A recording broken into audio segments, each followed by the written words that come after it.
May I have your attention, please? Welcome to Real Gaijin, unveiling the real Japan, an American expat's inside look. Now it's time for another story from the Read My Lips series of podcasts.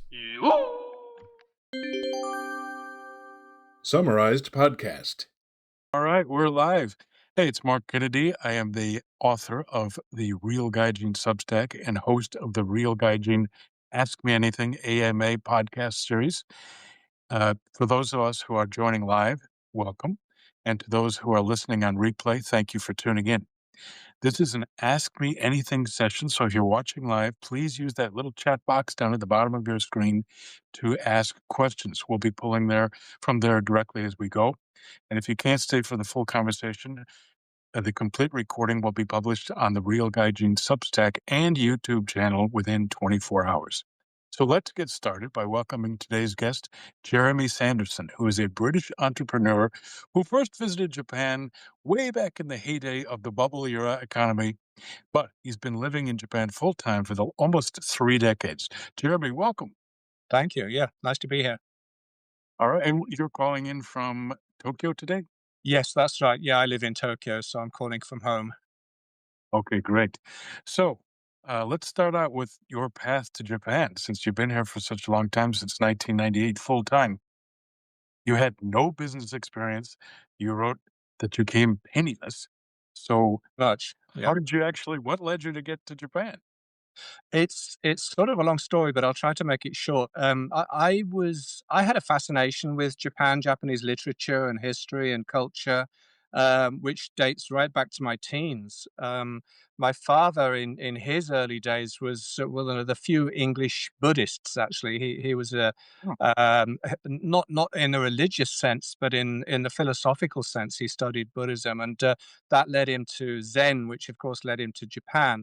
And although he never came here, he had a lot of books about it at home. So I remember reading the Pillow Book of Sei Shonagon, Makoto no Soshi, when I was about 12 years old, for example. So I had a sort of an early exposure to Japanese literature and history. And as I went through my teens and 20s, that just kind of grew and grew. And eventually I got to the point where I'd read so much classical literature in English translation that I could spot that it was obviously losing a lot in translation. There's a lot of beauty in the language that doesn't really translate directly. So at that point, I decided I wanted to start learning the language. So I started studying Japanese when I was about 26.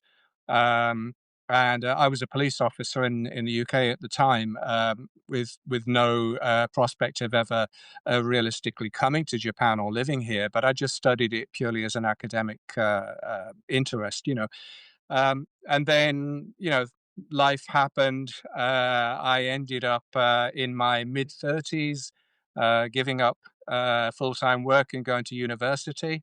I did a Japanese degree from the age of 32 till 35. It was a 4-year degree course, but they let me compress it into the 3 years because I was already fluent before I entered university. And I graduated with Japanese bachelor's degree when I was 35. Came to Japan on the JET program, and I figured I'd be here for a year, and I just never went home. So that's nearly 3 decades later. oh my, that's quite a story. I want to continue the line of questioning here. Sure. As a policeman, right? About Japan. But we need to step back for a moment because I know something about you that's very interesting. When you just went right over that stint with the British police, Yeah, yeah. you are understating that by a lot. I understand you are a guardian of Princess Diana. Well, amongst others, yes. I was in the Metropolitan Police for 11 years, and of that 7 years, out of that 11 years, 7 years I spent as a specialist doing royalty and diplomatic protection. So I worked at Buckingham Palace for 3.5 years, doing protection with the royal family. So Princess Diana was one of the members of the royal family, obviously at the time, since this is back in the 1980s. And I was on what they call traveling staff. So when the royal family go up to Balmoral Castle in Scotland for their summer holidays, they take a certain number of their staff from Buckingham Palace up there with them because they like having people, familiar faces around, if you like. And I was one of the police officers that used to go up to Balmoral Castle in the summer with the royal family and work up there in the castle. So that was when you got to interact on a one-to-one basis with the royal family. In London, they're on duty, they're busy, they don't really chat, but up there, they're relaxed, they're on holiday, and that's when you got to interact with them, and occasionally socially as well. They had a thing called the Gillies Ball, which was a dance or a ball that was, with Scottish musicians, bagpipers, and fiddle players, and people playing, Scottish country dances. And you'd get to sort of dance with the whole royal family, and go around, doing Scottish reels and things like that. So I danced with Princess Diana and with the Queen Mother, and others when I was doing that. So that was quite an interesting experience. I was in my 20s at the time, so it was Oh, uh, something to tell my grandkids. I'd say so. Yeah. Well, I have a feeling we might get a few more questions about that experience, but let's get back to the main theme, which is you got to Japan. Now, you told me you arrived penniless. So what'd you do? Yeah, I mean, pretty much. I mean, I had enough money to live for about 3 weeks when I arrived, but I did actually come here on the JET program though, Oh, so yeah. I knew at the end of my first month I would get paid at least. So I just had to be able to sort of survive for that month. I actually run out of money after about my first kind of 2.5 to 3 weeks, but the person who had occupied my apartment before me had left a big bag of dried rice in the apartment. So for for the sort of latter half of my first month, I actually subsisted on this secondhand bag of dried rice, which I could feed myself with.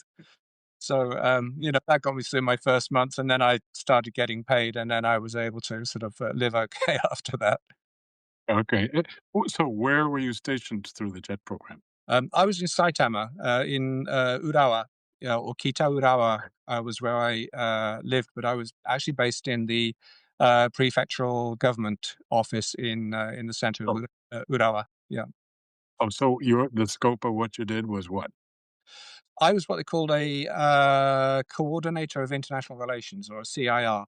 So my job essentially was taking care of the pastoral needs, if you like, of the English teachers in high schools. So there are about 180 or so foreign English teachers working in Japanese high schools, and I was their counselor, the person they would come to if they had problems. I worked in the government office in the Board of Education, so I would be an intermediary between the English teachers who didn't speak Japanese and the officials in the local government office, uh, Mhm. who they would need, to sort of talk to for troubleshooting problems and that sort of thing. I also did Mhm. interpreting and translation work as well for local government officials. Oh, I see. Okay. And then what was the next step after that? When did you decide and what did you decide to do after the JET program? Well, I really had no idea initially, and this is why, when you asked me to sort of sum up myself in a sentence, I said the poster child for falling on your feet, because in the as I say, I've been here nearly 30 years. I've never once looked for a job the whole time I've been in Japan. I've never actually applied for anything off my own bat, if you like. Um, and I was at the time wondering what I was going to be able to do after the JET program. I had no business experience or qualifications, little to recommend myself other than the fact that I was willing to try anything and that I could speak decent Japanese. Um, and a colleague in the Board of Education had actually spotted a job ad on one of these advertising boards, and said to me, "Hey, Jeremy, this looks good for you. You should try this." And the actual job was for an intercultural trainer for Merrill Lynch Bank.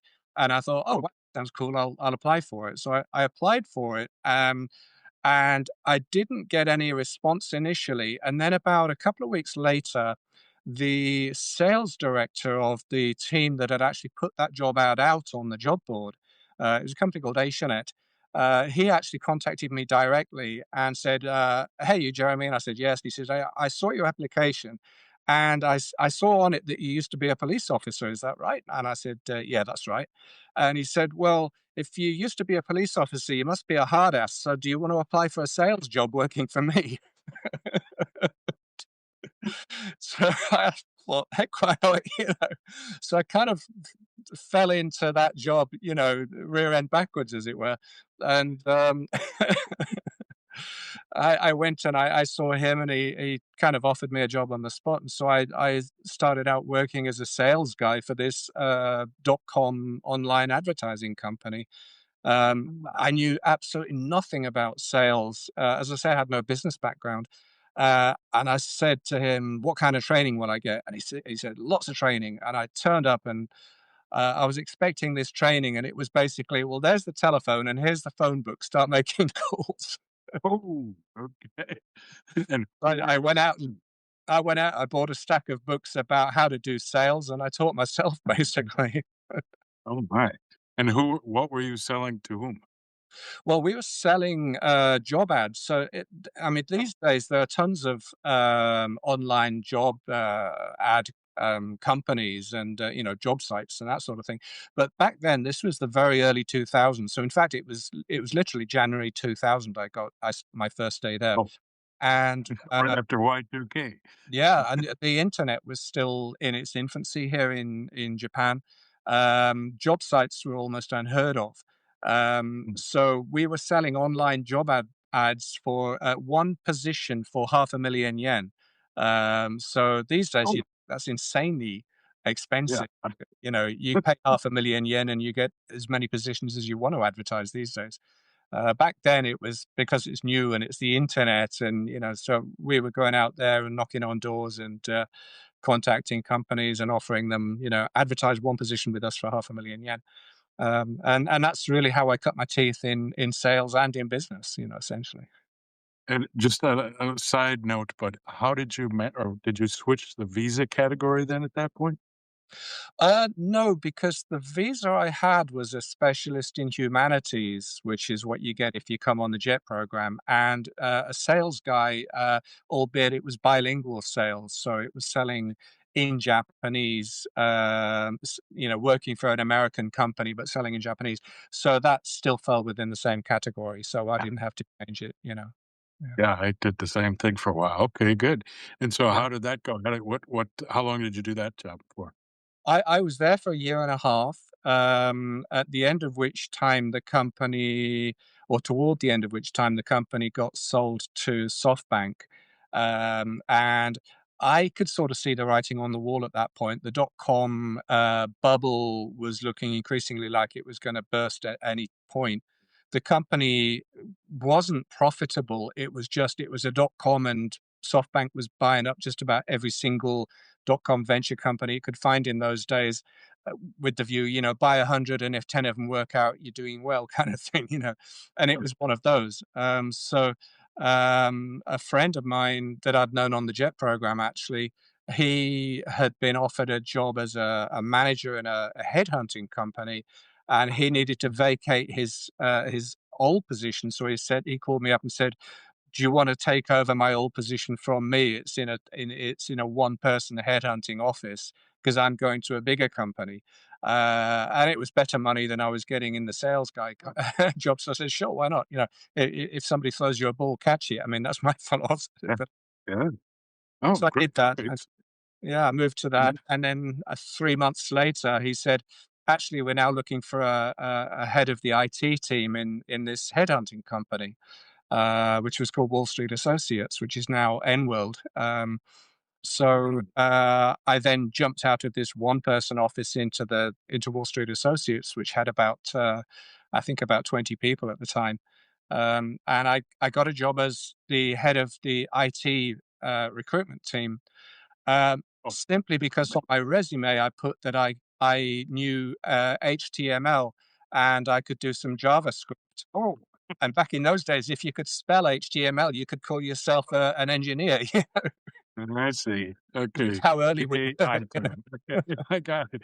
Wow, things are just serendipity for you. Very good. literally just a series of just falling into jobs without ever looking for them, you know. It was just I mean, over the years, I sort of found that this was happening because I could do something for them. You know, I was fluent in Japanese. I could Mm, figure things out. I could open up certain areas.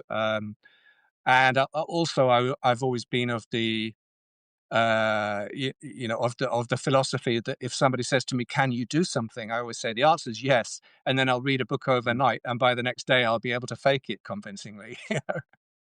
So you have no imposter syndrome.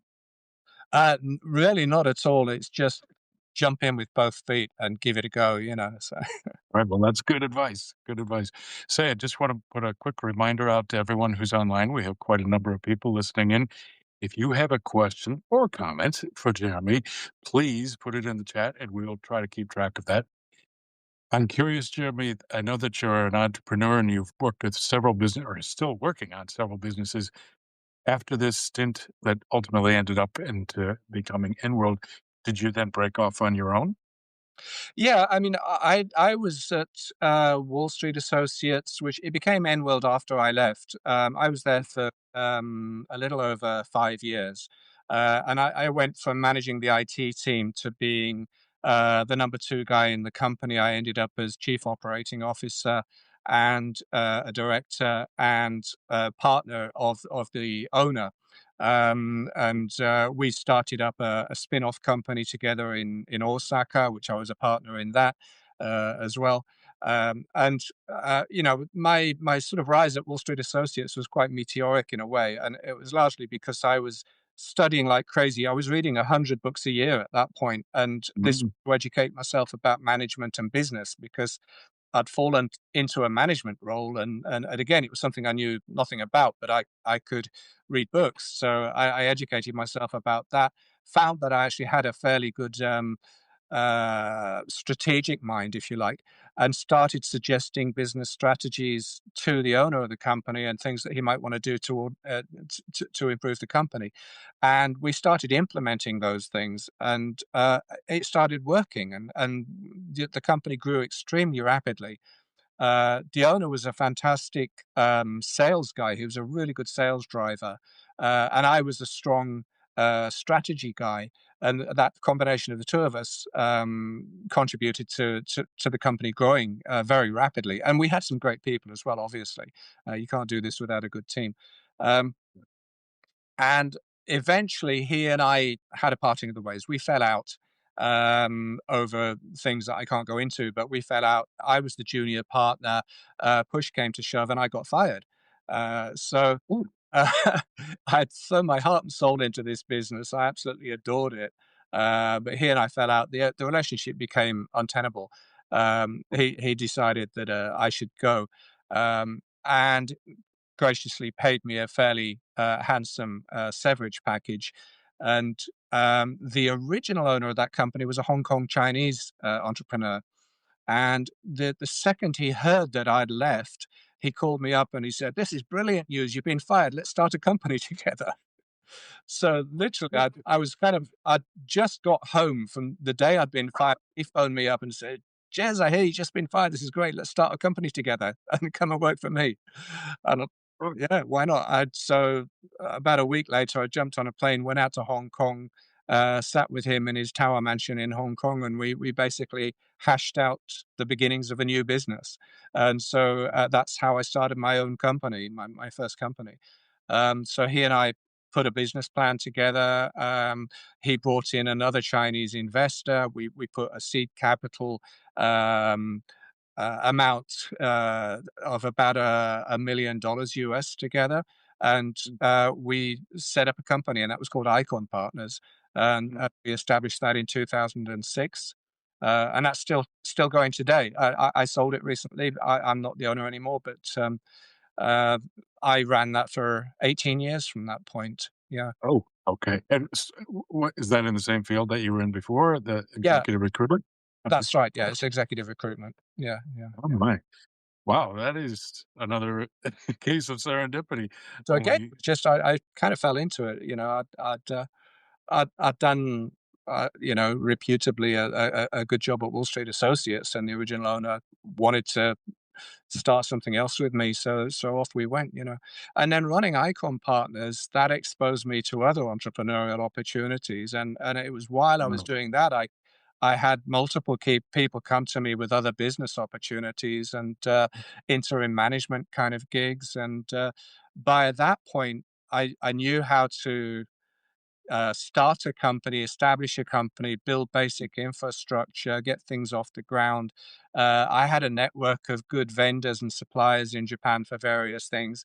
And so at that point, I then became de facto the go-to guy on the ground if you wanted to get a business set up and have somebody run it for you, like an incubator type of situation. So that's how I ended up working in other diverse areas like eyewear and automotive products and LED lighting, and now the main job I do is in the offshore wind business. So they're all things that I kind of fell into, if you like, but they were built on the basis of the experience I built during the recruitment business years. Now, I was going to ask, it's surprising to me when I've interviewed other people that have been successful in Japan that oftentimes there was a catalyst, which was like you literally getting fired or something Yeah. like that, that totally changed their outlook. Now, you only had to worry about this for about a few hours on the train home, it sounds like. I know I'm Yeah, I mean, oversimplifying it, but it was a shock to the system at the time, mm, but it was more an emotional shock rather than worrying about my future financially. I mean, when I got home, my wife was at home, and she could see I was upset, so we talked about it. And she says, even today, years later, she said it's funny, but I wasn't worried for a second about what we were going to do. And she could have been forgiven for being worried because we just built a house with a 100 million yen mortgage. We had a 3 month old baby, and all of a sudden oh, I was unemployed as a ah, foreigner in Japan. But she said she was never worried, and I okay. just think she knew that I would fall into something, and that's indeed what happened. Yeah, just wait a few hours and Yeah, he'll be yeah, back on his feet. yeah. Now, I don't suppose you even had enough time to even consider going back to the UK. No, I mean, for me, that was never on the cards. One of the things I often tell people who ask me about how to be successful in Japan or how to survive in Mm, Japan, or one of the things, what makes the difference? Um, for me, one of the things that does make the difference is deciding very early on: are you living here or are you camping here? uh, And a lot of foreigners here are campers. They're not here living. They are hedging. They've got one foot here and they've got one foot in their home country, and they're always hedging, thinking, well, if things go belly up, I can always go home. I burnt my boats. When I got here, I pretty much said to myself, Incubator. yeah, after my first year, I thought, okay, I'm committing to Japan now. I'm never going home. I'm going to spend my life here. And in fact, when I proposed to my wife, she said to me, "Are you deciding to stay in Japan for me or for you?" And Mm, she said, "Because if it's for me, then I don't want to marry you." And that was a very smart thing to say. And the reason that she gave was that if it's for me and our relationship doesn't work out, what have you got left? If it's for you, yeah, then you'll be successful whatever happens. So I made that decision early on. Okay, I'm living here. I'm not camping here, and I jumped in both feet, 100% commitment, and that's one of the things I think that helped to make a slight difference with me. that's terrific advice. What else would you say to other foreigners that are contemplating moving to Japan or are here already and want to make a life of it? What other advice could you give? Yeah, I think there are a lot of things. I think the first and the most obvious thing is the more Japanese you speak, the easier your life is going to be. Um, in this day and age, there's literally no excuse for not learning Japanese if you want to live here, unless you genuinely don't think you need it and you've got some kind of a guaranteed income where Japanese is an irrelevance. But for most of us who want to have a good life here, learning Japanese is extremely important. Um, Not only for career reasons, and of course it's important for career reasons, but I think just for peace of mind and for daily living reasons. Um, if you are living in Japan, whether you're living on your own or you're married, um, there's a certain point where just dealing with the daily grind, like your electricity bill, or trying to set up a mobile phone account, or something like that, when it just becomes so painful. There's just such high friction and dealing with those things that it will just drive you nuts as a foreigner if you can't figure out at least some of that on your own. Because if you're always dependent on asking other people for help, you go from being a fully formed adult in your own society to becoming a child in Japan. And Mm. never really progressing beyond being treated like a child, even though you might be a 40, 50, 60-year-old man, or woman. So that's the first piece of advice I would give is study Japanese as much as you possibly can. Um, Other pieces of advice I would give is extend your ambition beyond doing the low barrier to entry jobs forever. Now, a lot of Mm. people, and I'm not denigrating English teachers, but a lot of people come here and think, I can always teach English, no problem. And they end up teaching English. And 10 years later, they're complaining that they're only making 300,000 yen a month salary and they haven't really gone very far in society. And their wife's divorcing them because they can't give her a good life here, um, or whatever. The opposite may also be true, obviously. Um, and the point is that they saw that as the easy option, where it isn't really. It's a trap. Um, Mm. I think you have to say to yourself, I can do something other than that. I mean, if you're a career educator, fantastic, that's great. I applaud you. But let's face it, most English teachers are not career educators. They're people doing that because it's a low barrier to entry job. And one of these great truisms in life is that the higher the barrier to entry, the higher the reward that you will get from doing that job. And the opposite is, of course, true. The lower the barrier to entry, the lower the reward. So I would say look beyond that. Um, when I first came here, I said to myself, I will do anything except teach English for a living. Uh, The first time I came to Japan, you'll laugh at this. I bought myself a 6 foot long plastic bag and a sleeping bag, and I prepared to sleep in parks if I couldn't afford to pay rent. I was that certain that I was going to make it here, but I was never going to teach English because I'd spent over a decade learning Japanese, and I thought there's no point doing that mm. to come here and teach English. All So right. Well, literally, I was going to sleep under bridges and in parks if that's what it took. But I was going to find a way of making a living. And as I said before, I kind of fell into a lot of these jobs, but it was because I was open to what the universe kind of put in front of me, and I had fairly decent Japanese. So those are a couple of things. And the third thing I would say to people is be a lifelong learner, be a self-educator. And this is something I can't stress enough. I am one of these people, I have this never-ending fascination with life and curiosity. If I see something that I don't know and it just stimulates my imagination, I want to dive into it and learn all about it. And, I attack everything the same way, whether it's learning to be a businessman, a recruiter, um, sailing, whatever it might be, um, rebuilding motorbike engines, all kinds of stuff. It's just I take a deep dive into it. But if I'm going to do something, then I do it 110% and buy a load of books and educate myself. And the people that I've seen that do similarly, who educate themselves, are usually the people that are going to get on well. And you'd be amazed at how hard it is to get people to self-educate. I've employed hundreds of people in Japan over the decades that I've been here. I could probably count on the fingers of two hands how many of those people have been really highly motivated self-educators? Most people want to show up, do a job, get paid, go home, switch off, and not think about it out of hours. That was never me. I was always like, wow, somebody's given me an opportunity to make money. You know, they've got a big bag of money and I want to have it. So I'm going to do whatever it takes to get it.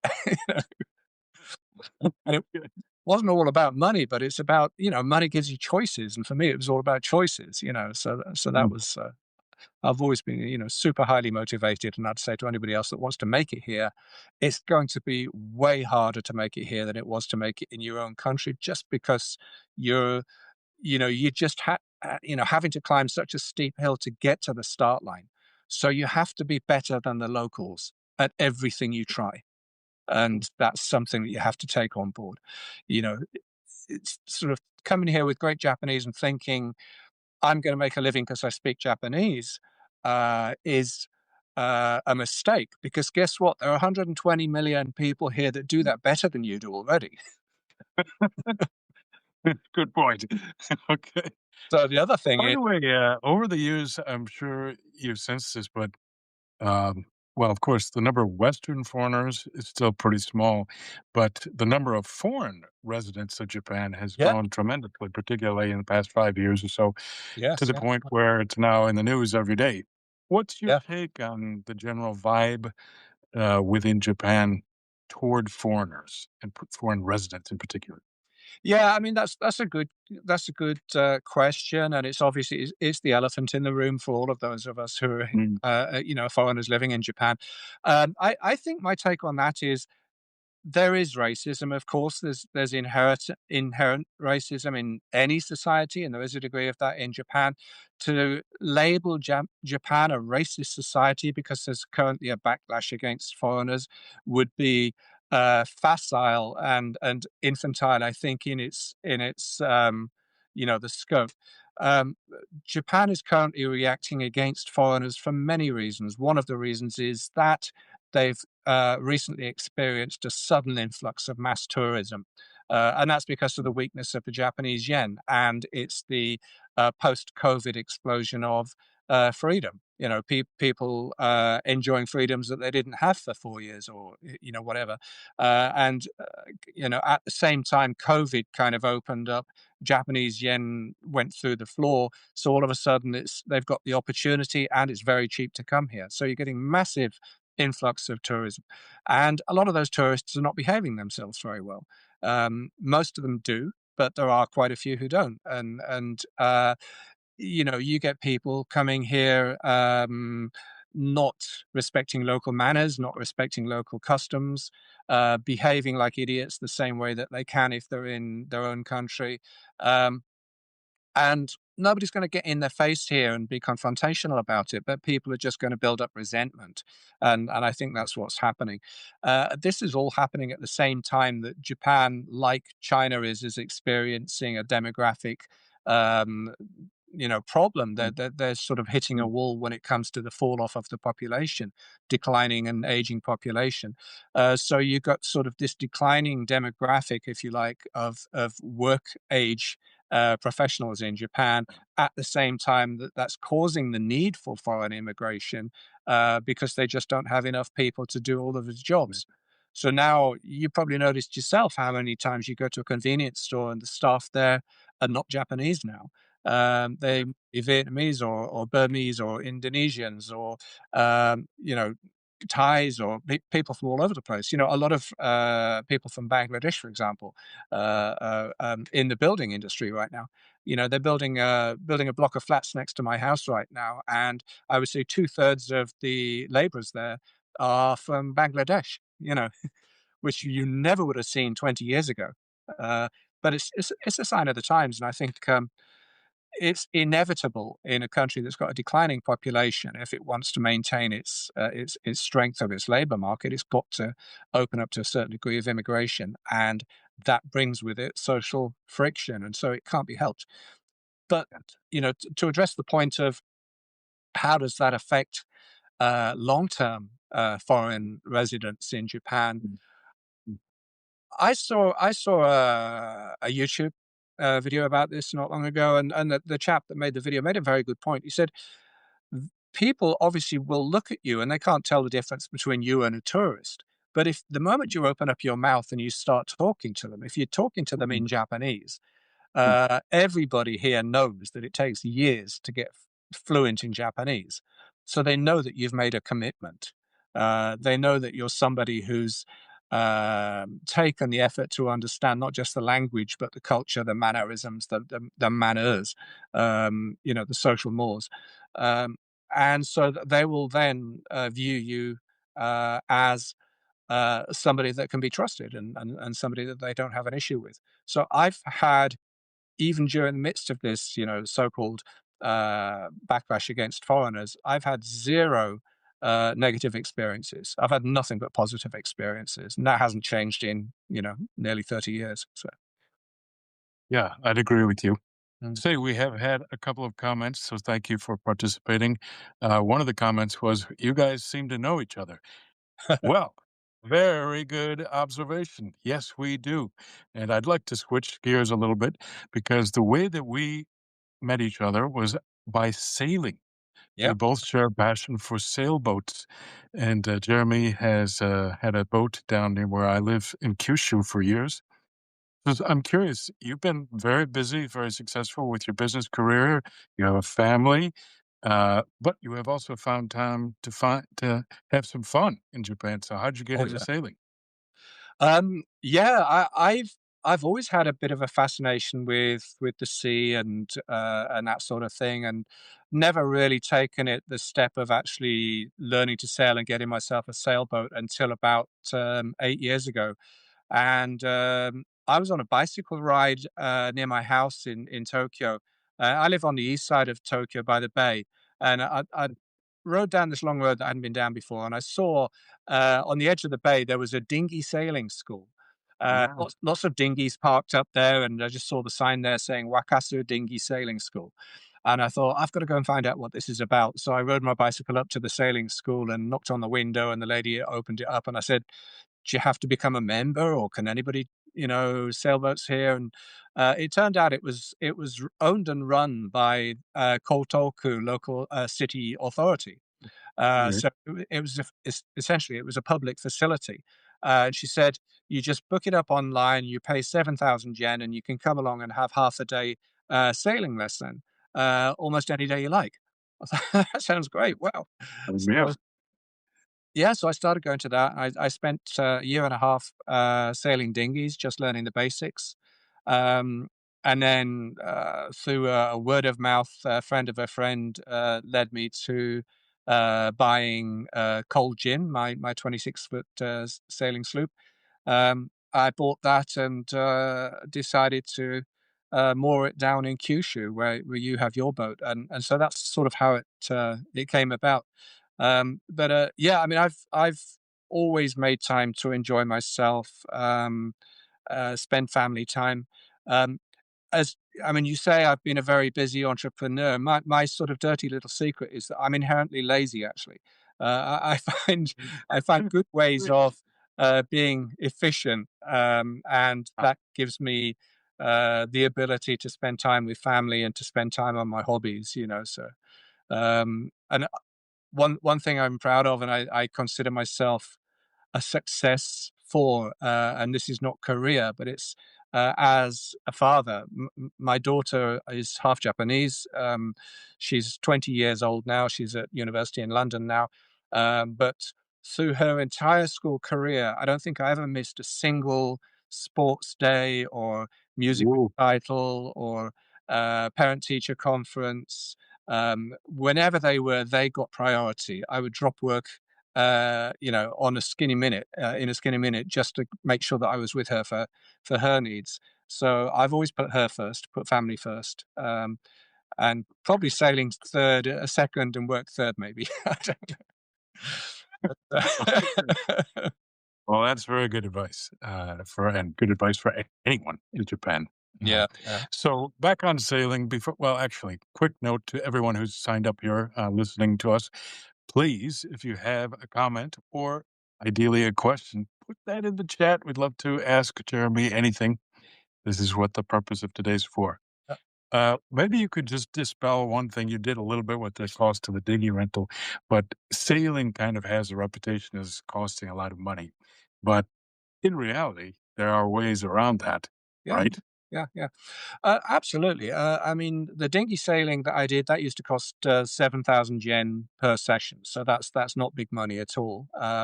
Bearing in mind you get tuition in that as well. You're not just renting a boat. Um, and then when I bought my first sailing yacht, um, it's less than the price of a second-hand car, Yeah. and my the cost of mooring it and keeping it down in Oita, again, that's about a little bit less than the cost of renting a car parking space in Tokyo. Yeah. Um, so if you put it in those terms, you're buying a second-hand car and you're paying to park it, but it just floats. Then it have to be expensive. Um, it gets expensive if you're obsessive like I am and you want to improve everything. Then it can Ah, get expensive. If okay. you just want to have a sailboat and sail it, and you're not trying to upgrade it with all of the latest whiz bang modifications, then it doesn't have to be expensive at all. And in fact, you will bear witness to this, is that most of the guys that you and I meet through sailing are not wealthy people. They're Yeah. ordinary middle class guys and ladies who just have a passion about their sailboats, and that's what they put their time and energy into. Very good. And so we understand that you have a new HMS vessel. Yeah, Yes. yeah. Very Yeah, I good. I bought it's new to me. It's secondhand. I bought a 36-foot sailing yacht, which is Oh, down in Shimoda, now in Shizuoka Prefecture. So that's my new adventure, if you like. I want to really learn how to sail her solo. I'll sail with crew initially, obviously, for safety reasons, but I also enjoy sailing solo. It's the intellectual challenge and the peace that I get from it is nice. Um, good. so that's my new passion. Mode. Like, and So my Shimoda, is this black? Are you fitting no, gunships? it's not quite a black ship, but yeah, yeah. Terrific. Very good. Well, I agree. I think it's very important to have, of course, family comes number one, work number two, but then to have some other passion in your life, like sailing or some other sports or whatever, volunteering is generally very important. And curiously, a lot of the other people that I have been interviewing over the past 12 months have cited this. Mhm, Uh, mhm. so that's interesting that you share a lot of those experiences. Very Yeah, good. it goes back to what I was saying before about living and not camping. If Yeah. you're just camping, you don't take the trouble to do all of those things. But if you're really Mm, living here, then you just do everything you can to enjoy life to the fullest. Because as the Dalai Lama will tell you, the meaning of life is happiness. It's not work. It's mm, happiness. mm. Words to remember. Very good. So I'm curious, on a go forward basis, is the plan generally to remain in Japan, continuing with these various businesses, or do you have other plans in place? Yeah, I would like to live in Japan for the rest of my life, pretty much. Hmm. I made that commitment when I first came here, and that hasn't changed in my mind. Um, in terms of business, I'm 63 now. I'll keep going as long as I'm healthy and have the energy and the motivation to do so. I'm in the offshore wind business now, and although I'm not an owner of that, I'm actually an external consultant for a German company because at my age, I got to the point where I actually wanted to de-risk, which is why I Mm, from my main business because the recruitment business is inherently high risk business. You could suddenly find you've got zero mm, revenue and you've got to pay rent and salaries, and you know mm, in your 40s and 50s you can make that back if you take a big hit. Is harder when you get older. So I mm, de-risked, got out of that, sold that business. I still have mm, another business that I'm a junior partner in, importing selling LED lights to companies like Sumitomo and Toyota.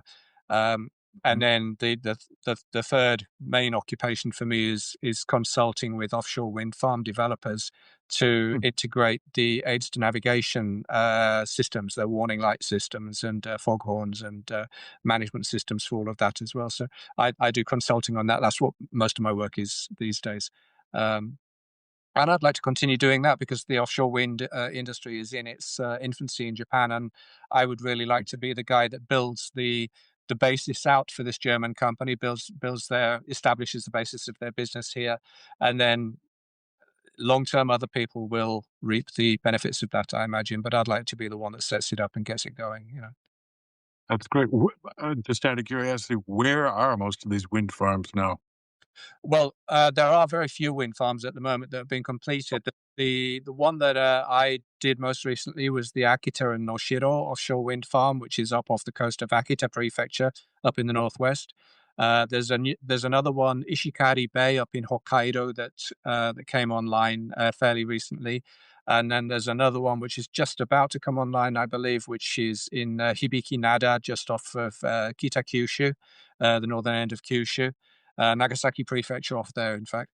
Um, and then, so really, Hokkaido, Akita, off the coast of Nagasaki and Kyushu, the west coast of Kyushu, and then in the future off the coast of Chiba, Choshi. Those four areas are the key areas for offshore wind in Japan, and it's because they have the most consistent wind and the best conditions for generating electricity. So that's essentially why. Oh, And the okay. Interesting. bathymetric properties, so the seabed depth as well, which is about right Ah, for planting bottom fixed offshore wind turbines. But in the future, floating is where they will go. And so from 2030 onwards, you can expect most new offshore wind farms to be floating turbines rather than bottom fixed turbines. And so they're going to be developing way out to the Ogasawara Islands, out into the Pacific, oh, uh, oh, off the coast of Kyushu, all over the place. Yeah. So it's going to be exciting. oh. You know a lot about that. Like I say, I bought a book and taught myself. That is the overwhelming theme here. That's great. And so, in the future, for renewable energy, particularly wind, is this likely to become what, like supply a quarter of the population with electricity, or is it I much don't think smaller? it'll go that high. Renewable energy, of course, includes nuclear, and Mm, Japan is now actively switching nuclear power facilities back on. As you know, they were switched off for a long time after the Fukushima disaster, but they are now proactively reintroducing nuclear. So the renewable energy mix for the foreseeable future for Japan is going to be nuclear, solar, onshore wind, and then offshore wind, almost as the smallest of those. And that's really because the initial investment is so large with offshore wind. The construction is very ah, difficult. A lot of the material has to come from overseas. I mean, Japan don't make wind turbines, so that all has to be imported from companies like Vestas and Siemens, ah, and or potentially China as well, Minyang, for mm, example, or Dosan from Korea. Um, so it's very, very expensive. So that's the smallest part of it. But it also has, if you include the exclusive economic zone, which they have done now, that opens up a massive amount of sea area for offshore floating wind. And Japan actually has the oh, longest coastline in the world, would you believe? It's got, huh, yeah. So it's actually got a lot of developable areas for floating, but a very small amount of potential space for bottom fixed because the huh, seabed gets very, very deep very quickly, as you know, as a sailor. mm, You yeah. go 100, 200 yards offshore, and all of a sudden you're in 500 meters of depth, you know. So, yeah, so it's limited space for bottom fixed, but a lot of space for floating wind. So, 20, 30 years from now, Japan's going to be one of the global meccas for floating offshore wind, I think. You heard it here first. There you go. Okay, well, maybe not first, but You can quote me on that when I'm 85. okay, will do. It's recorded. Excellent. That is terrific. Hey, in the brief time we have left, Yep. we have still time for any questions if anyone has some. We still have quite a few viewers here. But Let's switch gears back toward your career a little bit. If you're mentoring young entrepreneurs or other executives, what kind of questions would you ask them right away? What questions would I ask them, Yeah. as a mentee of mine, or if I was Yeah. being mentored? No, as if you were a mentor, given your experience. I would ask them why they want to become an entrepreneur and what they want to get out of it, because I think the answer to that question can really help to shape where you're going to go with it. As an entrepreneur, for example, and let's put it in simple terms, as an entrepreneur, meaning somebody who wants to start a business or run a business or own a business, you've got several choices. One is you set up the business, you run it for life, you stay doing that until you're no longer able to work. Another way of thinking about it is you set it up, you build it up, and you sell it. Um, and if you run it for life, do you want it to be a capital growth business, or do you want it to be Mm, a lifestyle business? So those are really your choices. And so the answer to why do you want to be an entrepreneur and what do you want to do as an entrepreneur will help you decide how you should build that business. Because if you're building a capital growth business, i.e., you're intending to fatten up the cow and then slaughter it at some point, um, put it bluntly, mm, the choices you make will be very different from those you make if you decide to run it as a lifestyle business. To define a lifestyle business, I mean a business that you make a good living off yourself. You run it at a relatively low risk and low growth rate, but you enjoy the fruits that come from earning from that business. You know, mm, my company, Icon Partners, for example, was essentially a lifestyle business. mm, I had the business for 18 years. I think we never went beyond 20 employees. We never had massive revenue. I think, maybe 200 million yen a year was about the highest revenue we got to. But I had a very, very good living for a long time off that company, and it gave me an awful lot of freedom to spend time with family mm, and do mm. my hobbies. So that would be the first question I'd ask is what do you think being an entrepreneur means to you? What do you want to do with it? What do you want to get out of it?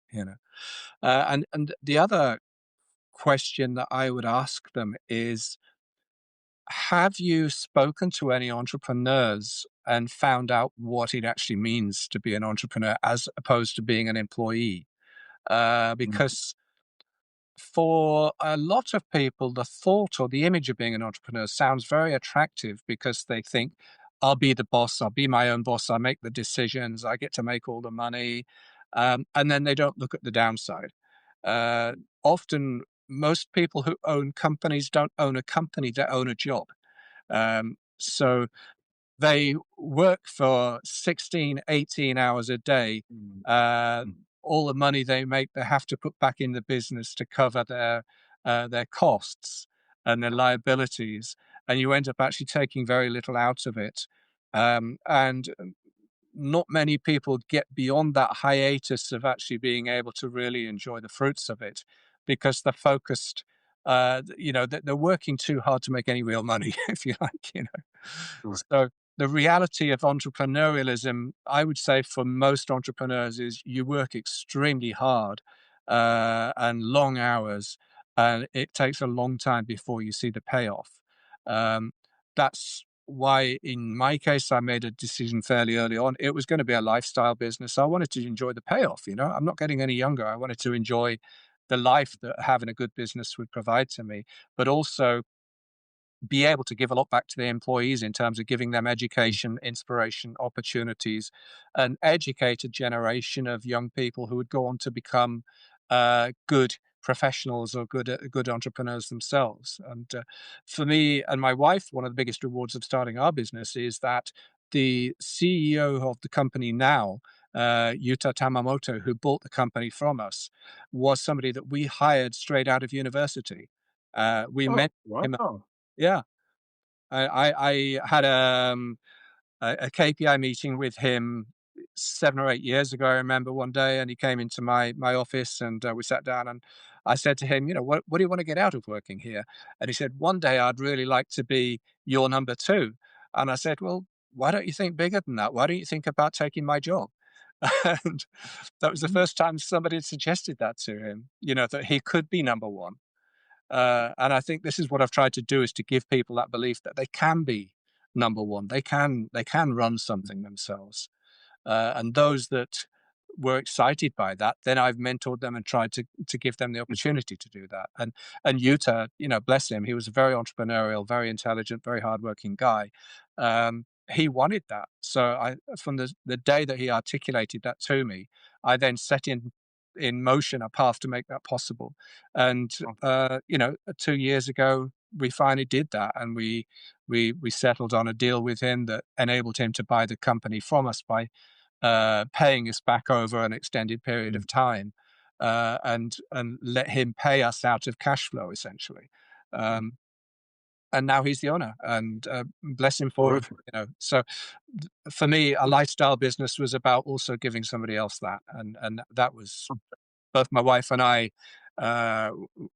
We consider that, after our daughter, is probably one of our best accomplishments, I think.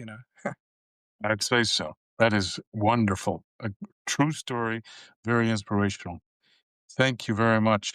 So, everyone, we're at the end of our session or so.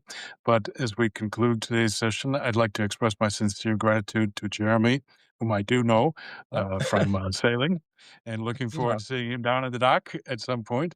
But today I learned a lot more about him that I didn't know, and through a lot of sharing of insights, experiences, including guarding Princess Diana and Yep. the Queen Mother. My goodness, I didn't know that. But thank you also to everyone who attended today, and I hope that you got a lot out of this. I certainly did. Jeremy, you're absolutely an inspiration for anyone who wants to make a successful life in Japan, and I'm glad that you've always landed on your feet. You want to say goodbye to everybody? Yeah, thank you. I mean, thanks for joining, everybody. It's great to have you here. And if any of you do have follow-up questions, shoot a text over, get in touch with Mark. He can let me know. And I would just say that I came here without any real big expectations of what was going to happen. I just knew that I was committed to being here. And I think if somebody with as few qualifications as I had when I came here can have a great life here, the only message I want to give to everybody else is you can too. It's just a wonderful place to live.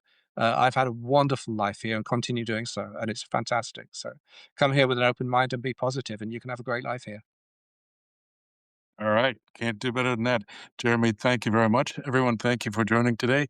Hey, quick request. If you have time to give a rating or write a small review on Spotify, that would be much appreciated. All right. Wonderful. Jeremy, have a great rest of your day and time off. Well deserved, I'm sure. Thanks, Mark. Yeah, and Happy New Year to you and everybody else who's watching. Thank you. Happy New Year. Yeah. Okay. Goodbye. Bye. Thanks for watching and or listening to another story from the Read My Lips series of podcasts on Real Gaijin. Tell us what you think and be sure to tune in again next time.